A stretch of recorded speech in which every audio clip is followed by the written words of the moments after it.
Hey everybody, welcome to the November of 2021 Patron Q&A.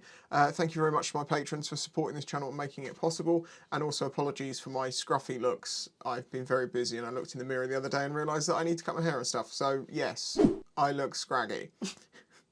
We're going to get straight into the questions. So, all type RR, hi Reese. It's been a while since I contributed to the Q&A, so I have taken the liberty to ask a few. Go ahead. 1. If you lose something but know where you lost it, is it actually lost even if you cannot find it? Unless you can put your hand on the thing that you want or grab the thing that you want, I would call it lost, because it's like when something's lost in a room. You know it's in that room, but it's still lost to you at that point in time. So, 2. If petrol is bad for the environment, why does it smell so good? I've always loved the smell of fuel.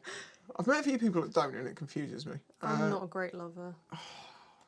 I don't understand why people For me, it reminds me of going in when I was younger, and we had before Mum and Dad split up. We had a nice place. We had a boat shed, and in the summer, it reminded me of getting the outboard out, or getting bottles of fuel, and it just smelt like petrol in there, and it always reminded me of the days in the summer of like going out fishing. Yeah, now it reminds me of riding my bike.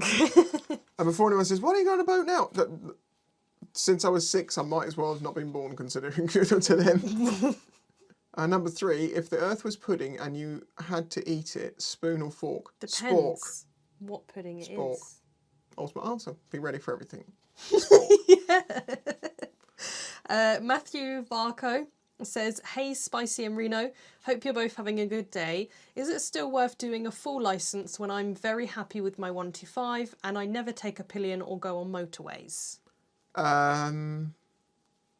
It's up to you really, isn't it? I mean, it's worth having a full licence opposed to keep doing CBTs, assuming you're not on a A1.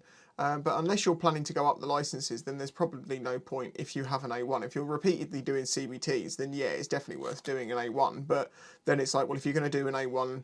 May as well do an A2 and then you've got more options if you want to. Or, we don't know how old they are, even a full licence. I don't know how old you are, so yeah. Daniel Boddington, hey Spicy and Reno, hope you're both well. What is your favourite tool to use when you're doing some work on your bikes or DIY? Him.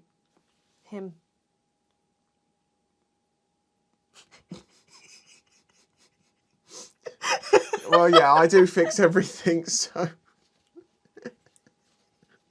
Honest answer from my perspective, probably my Dremel I've used for some of the most annoying little jobs that would take a long time. The Dremel's really good at, like, sorting things out, but depends what I'm doing. For me, cameras are tools as well, so, Tommy Darlow says, if my bike keeps breaking down, would it be best to get rid of it or fix it? Again, it's becoming a money pit. And how are you so patient with Derek? This bike is doing my nutting. Well, when you say it keeps breaking down, if it's the same issue repeatedly, the issue's not been fixed. If it's another job, then another job, then another job, yeah, that can be tricky. It depends on what the bike is. It depends what it's worth. It depends what's going wrong. If you go into more detail, I could give some better answers, but I can't. And how am I so patient with Derek? Because he's worth it. And because I've put so much money into it by this point, it would be just stupid to sell it. But let's not get into that. Roger Palmer, 4 or 3? 4 or 3? Yeah, 3. It's 3's the nicer number, although I like 4 because it's more even. Hippo Drones, who is the better cook and what is your favourite takeaway meal if you have them? Who is the better cook? I know I do have an advantage having been a chef for 7 years. However, Reno, I once was cooking some chicken goujons in a pan and I said to her, can you just watch those for a minute? And she watched them burn. No, one side was cooked, but the when you flip them over, it was burnt. When you say, can you watch those things, it's like, I inherently meant turn them. I know, but I thought you had to wait for it to get, like, a certain amount before you flipped it. I think that probably answers your question, doesn't it? Favourite takeaway, Chinese. Yeah. Occasionally, very occasionally. Avocado. All hail our Lord and Saviour, Jim Bell. Jim. Hey Reno, hope you're both well. Following on from last month's question, how many squirrels in squirrel suits would it take to achieve faster than light travel, presumed that if we bunch enough of them into a small enough space, their speed would magnify itself? Example, 2 squirrels in close confines would be able to achieve the speed output of 4 squirrels. Furthermore, how many Mach 14 Jesus... What's that say? Jesse would it also take to achieve faster than light travel, assuming the same criteria applied as the squirrels? I've forgotten the beginning half of the question already. Better idea. Oh, God. You're going to like this. What we need to do is we need to get more squirrels. More squirrels and more squirrels and more squirrels, and just keep combining them and combining them and compressing them until we make the squirrel star. And then we don't have to worry about the speed of light. Squirrels will be light. How does the song go? Who runs the world? Squirrels. And unfortunately, I can't answer that for the Mach 14 Jesus because we won't have enough Jesuses to be able to increase the mass to the point that we actually get fusion.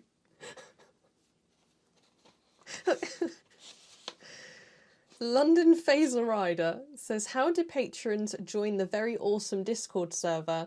Also, how wet would Gandhi flip-flop be if it was thrown at the speed of Mach Jesus? How do the lovely patrons join the Discord server? You have automatic access through being a member of Patreon, and if you basically download the app or the software on your PC, you just have to sign into that, and then you can automatically go from Patreon and basically gets linked up, and it gives you the ability to talk to everyone in the Discord server. And honestly, the fact that there is so few people in there is silly. I am a member of Discord servers with way more people in them because they're for bigger channels. No one's ever talking in them, or very rarely. There's people always chatting in mine. You can get good information, playing games, having fun. You can get to talk to me when I'm in there. It's surprising that I think it's less than half the people that are on Patreon are on Discord. But then I do get it because with some people it's like an age thing, maybe. I don't know. But yeah, if you're not a member of Patreon, but Discord alone, I think, is worth the buck a month, let alone helping the channel. Yeah. And as for the moisture content of Gandhi's flip-flop, if thrown at Mach Jesus, you have not explained in which environment. Are we in space? Are we in the desert? Are we at high altitude, or are we at low altitude? This is all things that we probably took into account when we worked out how dry Gandhi's flip-flop actually was. We have done this, previous Q&A. I think it's all relevant, but probably quite dry. Panda Copyright. Hey Jim Bell and Mini Jim Bell. You need to make a car in at Beam. You need to make a car in Beam called the Mini Jim Bell. The smallest. What's the smallest car you can? Anyway, if you had a chance to experience Mach Jesus yourself and live to tell the story, would you do it? And would you tell anyone, or would you rather feel how wet are Gandhi's flip-flops, and what can people do in a wonderful Discord server? These are key members of my Discord server. They're obviously trying to get more people in. This is brilliant. Right, so the first one is going Mach Jesus, I understand it, is like seeing a new colour. Like that doesn't exist. Or that you see it, and once you see it, you understand it, but you couldn't explain that to anyone. That sort of insanity would ensue after you went Mach Jesus, because no one would believe that you were going that fast. I'd rather not go near Gandhi's flip-flops, although I believe they're going to be relatively dry. And we've already explained what people can do in the server. Play games and have fun. And generally be nutcases. Robo Ninja 300 says, hey Spicy, hey Reno, hope you're both doing well. Did you know that there is a nonsense phrase, umop at this, which is the word upside down spelt upside down? Yeah, I can see that is upside down, kind of weird. Can you see this? Gary Mussett, hi Spicy in Reno, with the recent events and the shortage of fuel than crisps. Is it true that there is also a shortage of Spice 110 merch and everyone should go and panic buy lots and lots of spicy merch in time for Christmas? Wink, wink, nudge, nudge. On that note, I'm just off to write a letter to Santa. I hope 2022 is a good year for you both. Thank you. No, there isn't. Well, actually, by the time that this goes online, my merch will be. I have been selling for the past week new 2022 calendars, and I have had some keychains. These went to Patreon first, and anyone who was a member of my network store saw they went online, so they were able to purchase them at that point. And then after that, I made a video to let everyone else know, and that was to split up the sales from Patreon and the normal online ones, like, you know, subscribers, because it made my life easier rather than getting a massive whack in one go. Phil Sheldon says, been rewatching your early videos recently. Oh, God, watch out. Do you ever wonder how many sales of Apaches and Adrenalines you were directly responsible for? I know from messages it's in the hundreds. A lot. At the point that I got that bike was when I had one of the first ones that came into the country when it was a Pulse Adrenaline. And at that point, everyone said they were crap. And I was one of the few people that said, like, no, this seems to be okay. And then the people saw me using it day after day, year after year, and people were like, oh, actually, maybe it's not that bad. And then the few things that did go wrong along the way were like, it's not that expensive or not that difficult to fix. And the bike was 1,400 quid on the road. A lot. Have I ever seen any commission from this? No. James and Naked Snake, hello there. How do Ripsony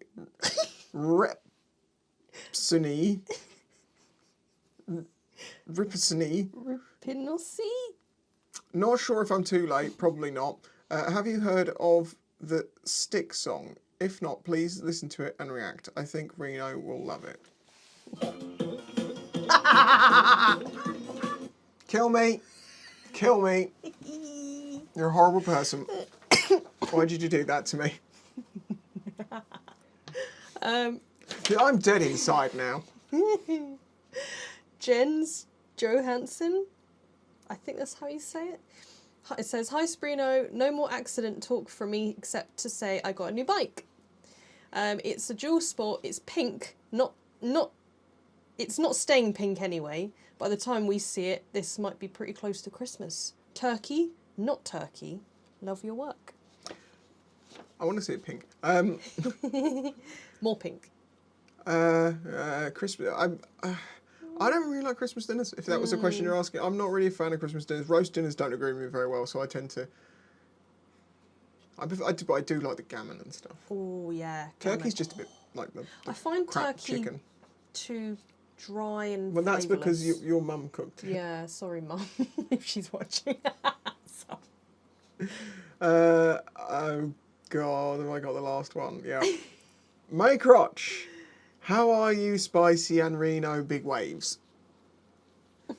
I have a rather delicate question this month. Oh God. When my girlfriend shaves her legs bi-monthly, she does so in the bath. That's fine with me, however, she never rinses the bath out afterwards. The bath always looks like someone shaved a grizzly bear in it. What can I do or say to her without hurting her feelings? Should I start calling her Grizzly for fun, or for the fun of it? I've always valued your advice when it comes to approaching all these delicate subjects. It has saved my relationship. I'm still truly stunned by your awesomeness. You're a brilliant pair. I bet Nigel would be tidier in the bathroom than my girlfriend.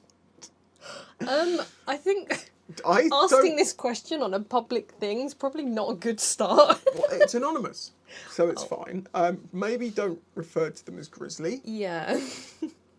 But maybe just, the thing is, as I've never understood, for some reason when women have shower, or at least the ones that I know, have showers, or baths, they always have a need to stick their hairs to walls and leave stuff like that behind. Mine just gets stuck to things. I have so You much stick hair. it to things. You pull it out of your hair and you're like, and then you'll stick it on the edge of the bath. Yeah, my so that sister, afterwards I I pick know it my up, sister, put it in the she, I don't know if she does it anymore, but she used to stick her hair to the shower wall. She'd walk in there and it was like a furry wall. But I just breathe and my hair falls out. Flamethrower. Buy a flamethrower when she's not looking. It'll take them all off in an instant Or and it'll just be ash. rinse the bath before you use the bath. Too much or she'll be ash.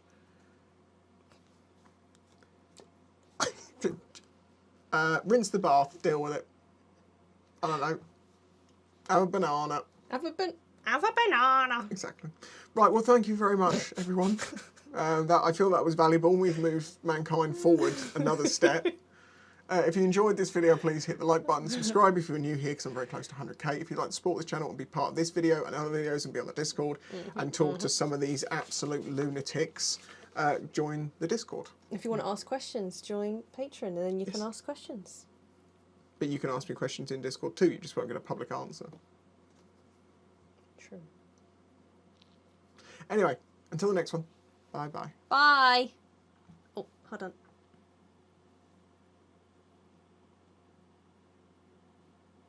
It looks like a little ghost, shadow sloth. Oh. Shadow sloth. I was trying to make it look like a bow on your head. Oh. And on that note...